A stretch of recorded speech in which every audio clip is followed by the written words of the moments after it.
Luke 16:10, he who is faithful in very little, in a very little thing, will be faithful also in much.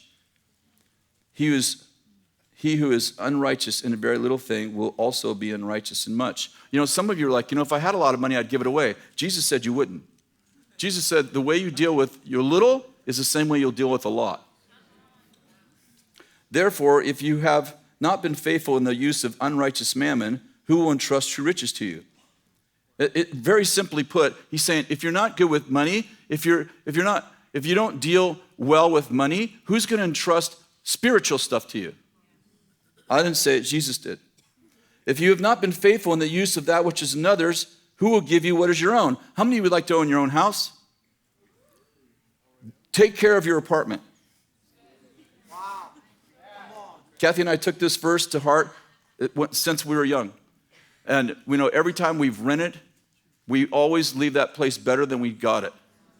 In fact, we always have done repainted the place. We leave it immaculate because Jesus said, if you take care of what's another's, I'll give you your own.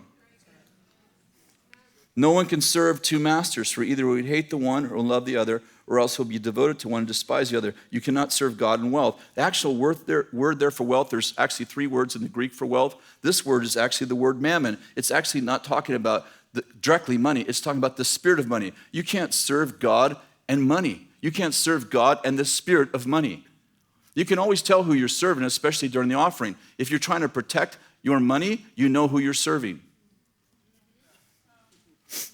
Money is influence, power, and provision. The way you handle money is a manifestation of your heart. It is the way you deal with influence, power, and provision in every other area of your life. If God is your master, then money is your servant. But if money is your master, then you are its servant.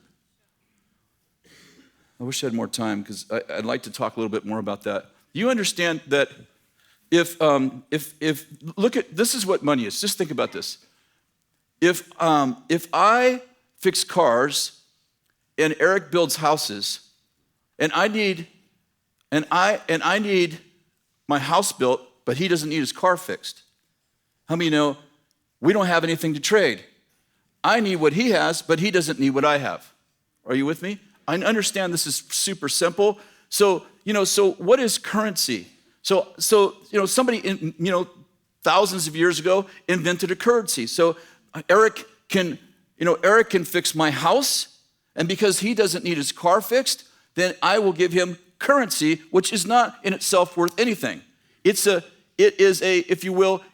security note for my labor, which he doesn't need, which he can pass off to somebody who needs my labor, and so on and so forth. I'm saying those dollars, or however you do it, that check, it's worth nothing except for the labor, the work, my life's work. Those dollars actually represent my life's work, which he doesn't need. So he passes it off to somebody else because I need his life's work, but he doesn't need mine. So he passes my life's work off to someone who needs it, and therefore he gets something else that he needs. What I'm getting at is that those dollars, they represent my life. Are you with me? They represent my life. So what I do with my power, provision, and influence with those dollars is actually what I do with every other part of my life. That's why you can look at what you do with your money and think and know what you do with the rest of your life, because money is actually the currency of your life's labor.